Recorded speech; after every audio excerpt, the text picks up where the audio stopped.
So along with visiting Kemal, Jahangir Art Gallery and Pandol Art Gallery during our student days, we also visited Cymroza Art Gallery. And in fact, I wrote a catalog essay for the ceramicist Madhvi Subramaniam. And I remember attending events at Cymroza Art Gallery.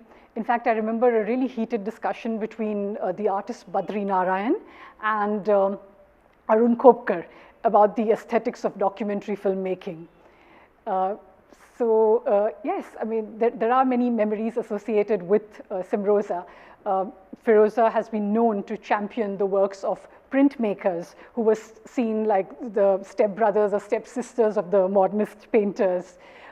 Also promote the works of subaltern artists, also textile artists, ceramicists. It was a very inclusive space. And Pheroza's interests were not just limited to the gallery. Pheroza has also contributed towards the building of infrastructure for the arts. And she's always had a larger vision of culture. And that vision is cosmopolitan and extremely inclusive. And that is why in '71, when she started the gallery, it was started because she felt that there was no space where younger artists could also display their art and receive encouragement and visibility. And I think that impetus to give visibility to younger people, to give visibility to art forms that get eclipsed by prejudice or conventional art historical readings, I think that impetus and impulse continues through her work. It's around 2012, Pheroza invited Ranjit Hoskote and me to co-curate a show which would accompany her own show, which she co-curated with Pheroza Pantaki, and their show was called Across the Oceans, Flowing Silks from Canton to Bombay, 18th to the 20th century. So the show of the two Pherozas, as it were, concentrated on material culture, and especially material culture related to the maritime trade and the relationship between the maritime trade and members of the Parsee community. And Pheroza also wanted to have one section which would be devoted to art. And that's how Ranjit and I became part of her project. Now, when she spoke about this project, I was a little hesitant. Being Parsee myself, I did not want to be seen as somebody who was just promoting Parsee artists. And I had a discussion with both Ranjit and with Pheroza on this. And therefore, also we call the show No Parsee is an Island, because the idea was to immediately telegraph to the audience that we're not just talking about the Parsee artists in a narrow sort of ethnocentric sense, but we are talking about Parsee artists who are contributing to the larger Indian culture.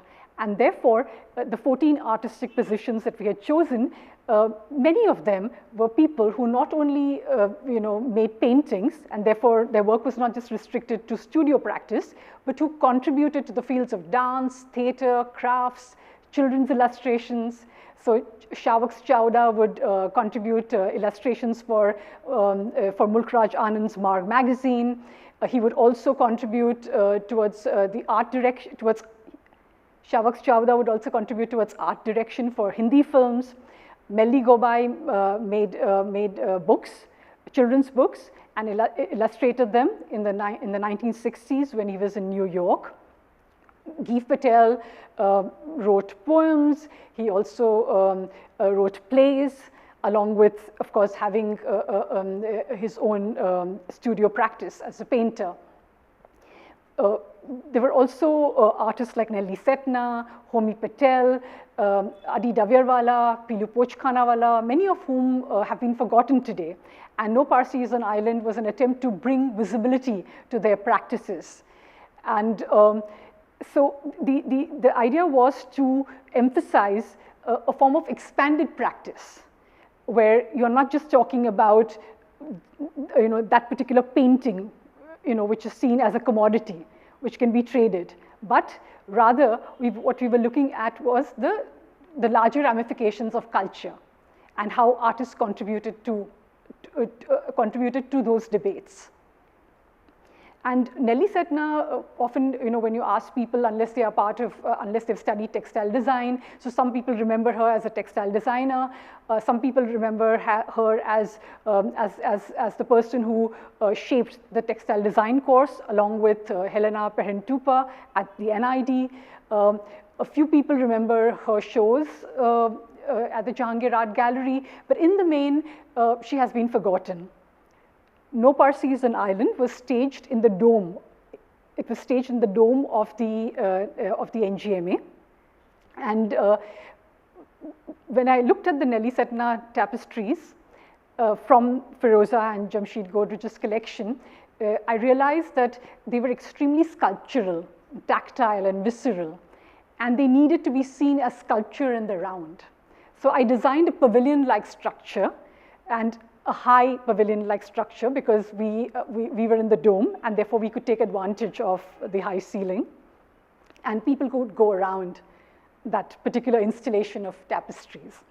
Now, at the Chatterjee Lal Gallery, where we are staging the Nelly Sethna retrospective, again with tapestries from Pheroza and Jamshed Godrej's collection, but also from a few other private collections, I decided to use a different kind of curatorial design.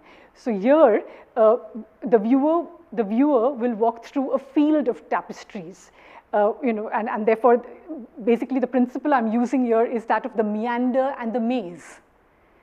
So that's the visual that I have in mind.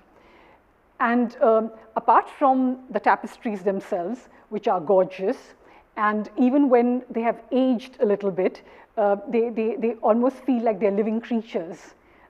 And again, that's another interesting thing about tapestries, which I found through my research, was that because fiber art because fiber art exists at the intersection between art and home furnishing, the people who own these tapestries, who use them, treat them as if they are their own family members. So they are, in that sense, like living creatures. They're not inanimate objects. They're not like a painting which you hope to sell in an auction. Often even if the tapestry was stained or aged, people would still put it up with great pride, because it was like an aging member of the family who's loved. So I think that's also the difference between, let's say, a work, a textile sculpture and a painting. And along with these textile sculptures, works of fiber art, what I have is a dense wall of intense research that I have done towards the making of this exhibition. When it comes to Nelly's practice, it's almost like the blind men of Hindustan. Everybody has some aspect of her narrative. Some people know her as a weaver, others know her as a crafts activist, yet others know her as a researcher. But nobody has the entire narrative. Nobody has the long arc of her practice. When I was researching towards this show, I realized that there is very little material on Nelly. And there's next to no archival material. And I spoke to Maju, Rumi Maju at the Godrej Bhavan, and I kept beseeching him and asking him, is there any material on Nelly Sethna that I could study towards the making of this exhibition? Would the Godrej archives have any material? And we kept this conversation going. And then one day, while I was having this very strongly brewed tea along with Maju at the Godrej Bhavan, he said, maybe Mr. Marolia, may know something about Nelly Sethna's. And I was rewarded for my patience. When I visited Godrej Bhavan the next day, on my desk was a plastic theli. It was a plastic theli which had boxes of exhibition slides. None of it was catalogued. It was quite a scatter of images. There were two puppets. One of the puppets we are going to be showing in this show. There's an incredible record. There's an incredible interview between Roshan Kalapesi and Nelly Sethna, so you will hear the artist's voice in this exhibition. And there was a lot of other ephemera, like exhibition invites. And with the help of this evidentiary material, for the first time, I have been able to construct a chronology for Nelly's career. And then the second step is to analyze it. And I did not just want to put up the material as it is. And therefore, I worked day and night to annotate the material. Because it's very important that if this is going to be the first ever retrospective of Nelly Sethna's, I want to lay the foundations such that people can then are able to use this material to have a better understanding of Nelly Sethna's work. And therefore, while I was annotating a lot of this ephemera, I did not just want to speak in generalities that Nelly went to the Cranbrook Academy and therefore she was inspired by Nordic or Scandinavian modernism. I started reading about Nordic modernism in depth, and I found out that Nordic modernism is influenced by the Sloyd movement, and Sloyd is the handicrafts education movement. So in Finland and Sweden, the handicraft pedagogy is part of the state curriculum. So her mentor, Mariana Strengel at the Cranbrook Academy, would have been inspired by that Sloyd ideology. So at every point, I'm reading art history against the grain, and I'm bringing other perspectives to bear upon this material. And of course, you know, I mean, when I'm studying this material and contextualizing it, I'm bringing in all my experience right from my 20s onwards, from my knowledge of in the field of crafts and textiles. In fact, there's a very interesting story which I'd like to share, because when I worked there for almost a year at the NCPA, at the More Crafts department, one of my mentors there was Roshan Kalapesi, who was the founder of Paramparik Karigar. And she said to me, Nancy, are you serious about continuing within this field? And I said, no, Roshan, I'm doing this because I need to earn my money and then I'm going to film school. But of course, whatever I do, I will do it seriously. Because even when I was in my 20s, I always believed in an incremental form of education, where you build things slowly. And I've always believed in something that is cumulative. I believe in cumulative knowledge, and I believe in joinery, the art of joinery, where you join different bits and pieces of knowledge and experiences. I'm not interested in binaries at all, and that's why I abhor the arts crafts binary. And I told Roshan that whatever I do, this experience will inform my future work as well. Whether I'm a filmmaker or something else. I mean, of course, at that time I did not know.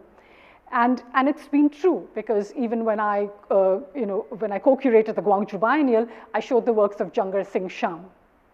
So, and I've continued to write about the relationship between the arts and the crafts and so forth.